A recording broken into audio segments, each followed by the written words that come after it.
I wasn't expecting a courtroom to feel this tense on a Thursday morning. The buzzing of fluorescent lights hummed above us while the worn-out benches creaked with every slight movement. I sat on the far side, hands gripping the cane between my knees, waiting for my name to be called. I'm 74 years old, slow, stiff, but still sharp. They had summoned me for a traffic citation appeal, of all things. When the bailiff, a tall, stocky officer with impatient eyes, barked my name, I stood, but not fast enough for his liking. "Let's go, old man," he snapped, striding toward me. "I'm coming," I muttered, steadying myself. He didn't wait. His hand suddenly grabbed my arm and yanked me forward. I stumbled, hit the wooden rail with my hip, and cried out in pain. The courtroom froze. Then, it happened. He struck me. Right there in front of everyone. A backhand to my shoulder, for not cooperating. Gasps rippled through the room. I looked around, dazed and humiliated, and caught sight of my son standing near the back. He hadn't said a word up until now. He was dressed plainly, no different than any other spectator. But then he took one calm step forward. "Enough," he said, voice steady and firm. The officer turned to him, irritated. "Sir, sit down. This doesn't concern you." My son smiled faintly and reached into his inner pocket, slowly, deliberately, and pulled out a leather badge wallet. What he said next brought the entire room to a halt. The leather badge case flipped open with a quiet snap. It caught the courtroom lights just enough to shine. "I'm Special Agent Marcus Hale," my son said, loud enough for every row to hear. "Internal Affairs Division. Federal." The bailiff's mouth parted, but nothing came out. The judge adjusted her glasses, leaning forward. "Agent Hale, you're saying you're here on official business?" Marcus nodded once. "Yes, Your Honor. I've been conducting a quiet, undisclosed review of conduct in this courthouse, particularly regarding treatment of vulnerable individuals during low-level hearings." He turned toward the officer who had struck me. "And I just witnessed a prime example of what we've been investigating for weeks." You could feel the shift in the room, that moment when people realize they're no longer watching a routine case, but something far bigger. The officer's face turned a pale shade of red. "I didn't know, that's the point," Marcus cut in. "You thought you could get away with it because no one of importance was watching. That man is my father, but this isn't about family. It's about abuse of power. You just assaulted a senior citizen in open court. And it wasn't the first time, was it?" The room was dead silent. Judge Mathers cleared her throat. "Agent Hale, do you have jurisdiction here?" "Yes, ma'am. An assigned warrant to collect bodycam footage and court surveillance, as of this morning." The officer took a step back, visibly shaken. And I, still nursing the ache in my shoulder, realized something in that moment. This wasn't just about me. My son had come not only to support his father. He had come to expose a system that thought no one was watching. The judge motioned for a brief recess. The tension in the room was thick enough to cut with a knife. Spectators murmured among themselves, unsure whether they were witnessing a breakdown of authority or the beginning of something long overdue. My son turned toward the officer again, calm but unyielding. "Officer Denton, I suggest you remain in the building. You're not under arrest, yet, but leaving before this is formally reviewed will be treated as obstruction." Denton's hands twitched at his belt, unsure what to do now that the power dynamic had flipped. A second bailiff, younger, quieter, stepped up near him and whispered something. Denton hesitated, then slowly backed away and took a seat against the wall, his posture no longer aggressive, just defeated. I finally sat down on the bench again, breathing carefully. My shoulder throbbed, but my chest felt oddly light. I looked up at Marcus. "You planned this," I said quietly. He gave the smallest nod. "I had to. You weren't the only one.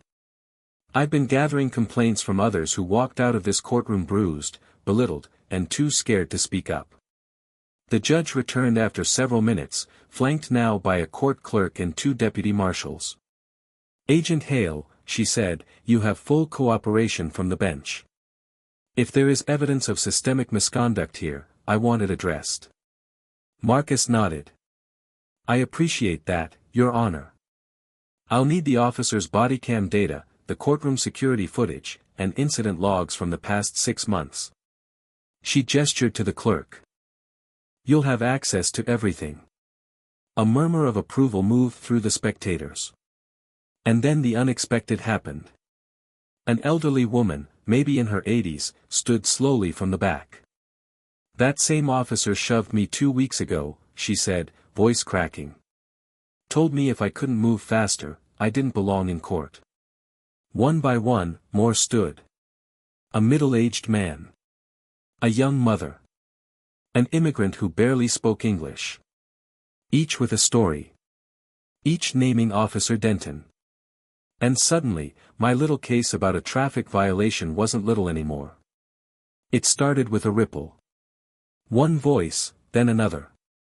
Soon, the entire courtroom transformed from a place of silent obedience into a forum of testimony. Marcus remained standing, his arms folded, listening to each account. The judge did not interrupt. She simply leaned back in her chair, observing the unfolding scene with eyes wide and lips pressed together. "I was here for a custody hearing," said the young mother, still cradling her child. "He made me cry before I even stepped in front of the judge. He mocked my limp," said the middle-aged man. "Right at the metal detector. Thought it was funny. He tore up my interpreter's form," the older immigrant said, voice shaking. Officer Denton sat frozen, as if the entire courtroom had turned into a spotlight. His eyes darted to the exit, but he didn't move. He knew better now. The judge looked to Marcus. "This sounds like a pattern. Do you have preliminary findings?" Marcus opened a folder he'd been holding the entire time. "Yes, Your Honor. I've received 7 formal complaints in the last 90 days, all tied to this courthouse. All centered around one individual. Most never reached internal review." He placed a printed report on the bench for the clerk to retrieve. "The reason is simple: intimidation. People leave here afraid they'll be retaliated against if they speak out. Today was the first time I could witness it in real time." The judge turned to Officer Denton. "Do you have anything to say before I refer this to state disciplinary review?" He cleared his throat, but no words came. Instead, Marcus stepped forward and delivered the final blow, not with anger, but with clarity. Abuse of authority doesn't always happen in back alleys or late-night interrogations. Sometimes it happens at 10:15 a.m. in open court, under fluorescent lights. And when people stay silent, it keeps happening. He looked at me, then at the others who had spoken up. But not today. The silence that followed felt different than before. It wasn't fear anymore. It was justice, finally stirring from sleep. Judge Mathers folded her hands and let out a long breath. "This court is not a place for humiliation. It is a place for fairness, for dignity, even in disagreement." Her tone was sharper now, filled with something that sounded like shame. "Officer Denton, you are relieved of your duties effective immediately, pending full investigation. Deputy marshals, escort him to the administrative holding room." 2 uniformed marshals approached. Denton stood, visibly shaking now, the arrogance long gone from his posture. He didn't resist. Didn't argue. As they led him out, a few spectators actually clapped, softly, cautiously, as if afraid that justice might still vanish if they made too much noise. The door shut behind him. My son finally sat beside me, placing his hand gently over mine. The courtroom felt different now, like the walls had exhaled. "I didn't know you were investigating this place," I said quietly. "I couldn't tell you," Marcus replied. "But I knew if I waited long enough, I'd see it with my own eyes. I just didn't think it would be you who paid the price first." I squeezed his hand. The judge tapped her gavel lightly. This session is now under formal review. All testimonies shared today will be submitted to both state oversight and federal inquiry. Anyone who wishes to file an official statement may do so with the clerk today or in writing within 5 business days. A pause. Mr. Hale, the elder, your traffic citation is hereby dismissed. And on behalf of this courtroom, I extend my personal apology. I nodded, surprised, but too tired to say much more than, thank you. As people filed out, many of them stopped to shake Marcus's hand. One woman hugged him. A man whispered, took guts. Another said, we needed someone like you. And still others approached me, the man who had been struck. But I didn't feel like a victim anymore. I felt like the spark that finally lit the fuse. Outside the courthouse, the sun was brighter than I remembered. Maybe it was just the contrast, the lightness of stepping out after something so heavy. Marcus walked beside me, briefcase in hand, his phone buzzing with messages he ignored. Cameras had started to gather across the street, local news stations that somehow got wind of the incident. A few reporters called out, but Marcus raised a hand and waved them off politely. Not today, he said. We reached the car, and I paused before getting in.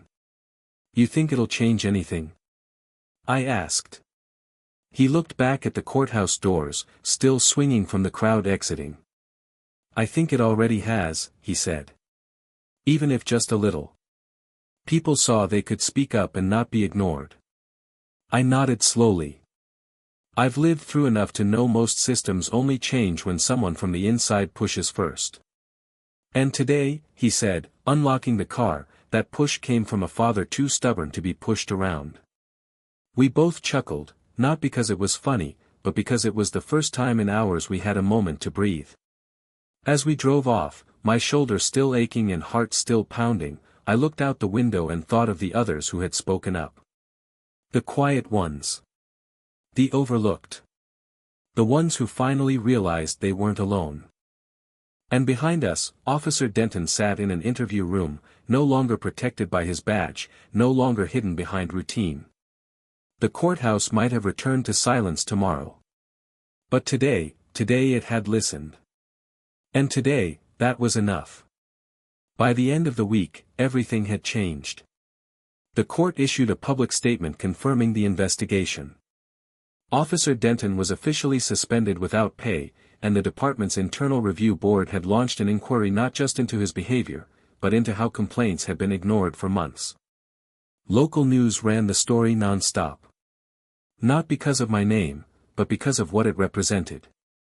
A courthouse where people came seeking justice, and instead were met with intimidation, mockery, even physical harm. But what none of them expected was what happened next. Emails started pouring into Marcus's agency from across the state. Seniors, veterans, disabled individuals, immigrants, all with stories eerily similar. Different courthouses. Same behavior. Same silence. Marcus forwarded them to the proper channels, but something deeper had clicked. This wasn't just about one courthouse.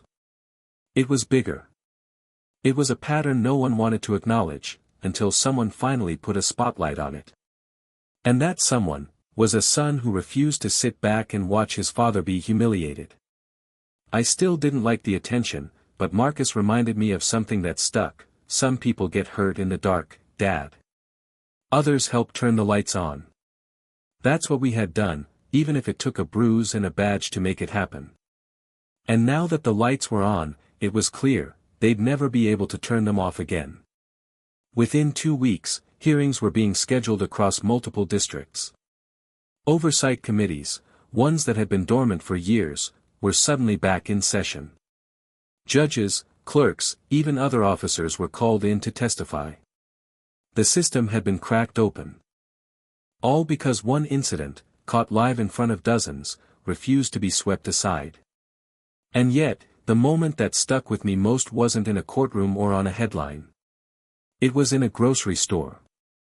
I was picking up a few things, slowly, as always, when a man in his 30s approached me.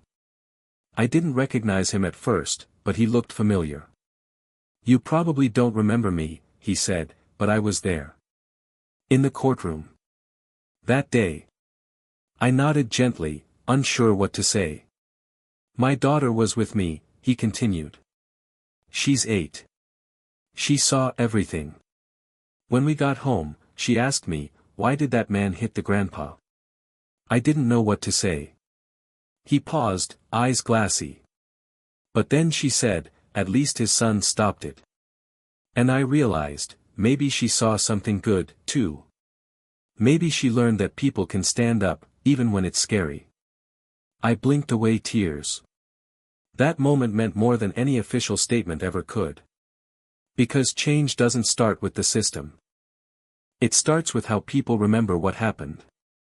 And now, when people talked about that courtroom, they didn't just talk about an officer striking an old man. They talked about what came next. About how it ended. About how it should have been, and how it finally was. A few days after that encounter in the store, I received a letter in the mail, official government seal, heavy envelope. Not the kind you expect when you've spent most of your life quietly paying bills and minding your business. It was from the State Attorney General's office. Inside was a formal apology, typed, signed, and sealed, acknowledging the incident in the courtroom and the failure of the local justice system to protect me and others like me. But there was something else, too. A handwritten note from the Attorney General herself, Mr. Hale. Sometimes it takes just one person to reveal what everyone else pretends not to see. Thank you for not staying silent. What you and your son have done here matters far more than you may ever know. K. Ramsey. I read it twice, then set it down beside my cane. That same day, Marcus called. They're offering me a temporary transfer, he said. Task Force Oversight. Reviewing courtroom conduct cases statewide. You'll take it? I asked. He was quiet for a second. Then, yeah. I think I have to. I smiled. Good. Just remember to call your old man now and then. Every Sunday, he promised. And he did. Because what started with a blow to my shoulder became a wake-up call, not just for a courtroom, not just for one officer, but for an entire system that forgot the people it was meant to serve. And in the end, it wasn't about punishment. It was about finally being heard. Months passed. The headlines faded. The courtrooms returned to routine. But the silence wasn't the same anymore. There were new procedures in place. Cameras were no longer optional. Officers now underwent regular conduct reviews. And most importantly, complaints were investigated, not buried. I kept living my quiet life. Same coffee. Same chair by the window. But now, people stopped to talk. Not out of pity, but out of respect. Thank you, they'd say. You showed us we weren't invisible. But the truth is, I hadn't set out to make a statement. I just wanted to be treated like a person. Like someone who still mattered. The man who struck me. He never returned to law enforcement. His case went before the review board, and the ruling was unanimous: excessive force, pattern of misconduct, failure to meet ethical standards. But I didn't celebrate his downfall. I celebrated the dozens of voices that rose up after mine. The mothers. The immigrants. The elders. The ones who had swallowed their stories until that one moment in court when they finally said, enough. As for Marcus, my son, the federal agent, he now leads a national task force on courtroom accountability. He doesn't talk about it much. Just sends updates with a quiet pride behind his eyes. I asked him once, do you ever think that day was supposed to happen? That it had to? He just nodded and said, some truths don't come out unless they're forced into the light. And now, every time I step into a courtroom, whether to serve on a jury or just pay a parking fine, I hold my head a little higher. Because I remember the day when the system blinked, and we didn't.